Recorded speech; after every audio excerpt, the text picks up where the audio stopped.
In 1995, a man walked into a Pittsburgh bank in the middle of the afternoon, pointed a gun at the teller, and made no attempt to hide his face. No mask, no hood, nothing. He looked directly into the security cameras. His name was MacArthur Wheeler, and before the robbery, he had rubbed lemon juice all over his skin. He believed it would make him invisible to the cameras, the way lemon juice works as invisible ink on paper. He had even tested it at home. He smeared the juice on his face, took a photograph of himself with a Polaroid, and when his face didn't appear in the picture, he took that as proof. He robbed 2 banks that day. The footage aired on the evening news, and the police arrested him within hours. When they showed him the photographs of his own bare face, he stared at them in genuine disbelief. "But I wore the juice," he said. This is the story that gave birth to one of the most famous ideas in modern psychology. It is called the Dunning-Kruger effect, and once you understand what it actually says, not the meme, the real thing, you will start to see it everywhere, including, if you're honest, in the mirror. Because the unsettling part is not that some people are incompetent. The unsettling part is what incompetence does to the mind that carries it. A social psychologist at Cornell University named David Dunning read about Wheeler in the 1996 World Almanac. Most people read that story and laughed. Dunning read it and asked a stranger question. What if Wheeler was not just too unskilled to rob a bank, but too unskilled to know that he was unskilled? Maybe the very incompetence that doomed him was also the thing hiding that incompetence from him.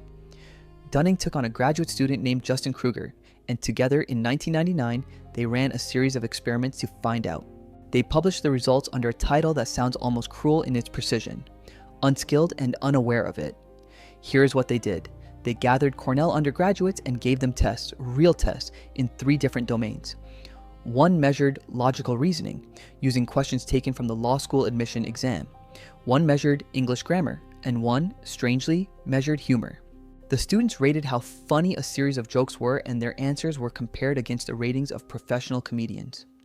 After each test, the students were asked a simple thing: how well did they think they had done compared to everyone else in the room? Then, Dunning and Kruger sorted the students by their actual scores and looked at the people at the very bottom.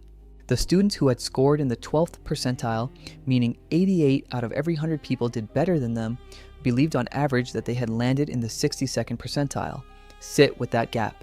They were near the bottom of the room, and they walked out convinced they were comfortably above average.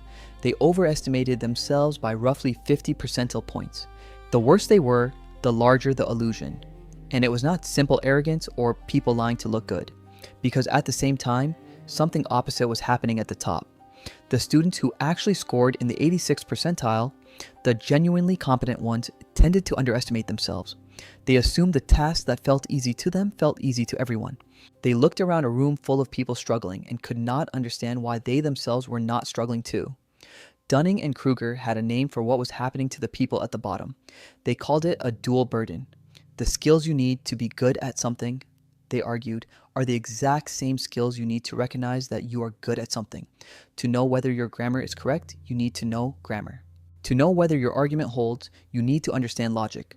So when you lack the skill, you lose 2 things at once. You fail the task, and you lose the ability to see that you failed. Your incompetence erases its own evidence. Dunning and Kruger reached for a chilling comparison.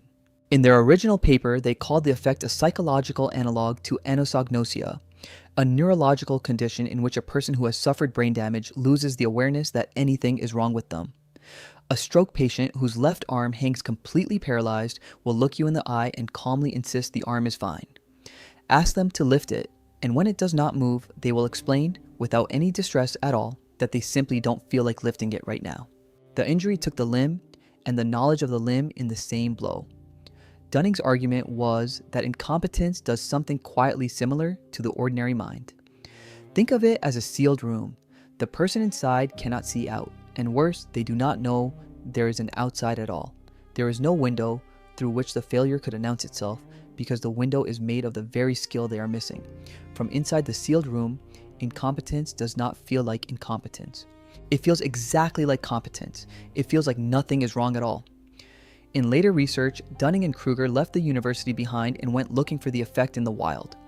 At a trap and skeet shooting competition, they recruited gun hobbyists and handed them a brief quiz on firearm safety, adapted from one published by the National Rifle Association. The pattern held exactly. The shooters who knew the least about handling a gun safely were among the most confident that they knew a great deal. Sit with where the sealed room has just moved. It is no longer an academic curiosity about grammar tests and undergraduates. It closes just as easily around real hands holding real weapons, around the driver, the investor, the surgeon, the person at the head of the table who feels most certain of all. It gets stranger. In a later study in 2018, Dunning and a colleague named Carmen Sanchez found that learning a little about a subject does not fix this. At first, it makes it worse. The moment people pick up a few facts about something new, their confidence shoots up far faster than their actual skill. They called it the beginner's bubble. The most dangerous moment is not when you know nothing. It is just after you have learned your first few things and mistaken them for the whole. And the effect does not care how smart you believe you are. Across large populations, only about 5 out of every 100 people rate their own intelligence as below average. When asked to guess their score on an intelligence test, people on average place themselves at around 115, comfortably above the true midpoint of 100. Almost everyone believes they are the exception. By definition, almost everyone is wrong. Now, here is where most channels would stop, and where this one does not. Because the popular version of this idea, the cartoon graph with a tall peak labeled Mount Stupid, where fools are wildly confident and experts are humble, that version is partly wrong. And the people who proved it wrong were not cranks. They were statisticians. Starting in 2016, a researcher named Edward Neufer and his colleagues showed something disturbing about the famous chart.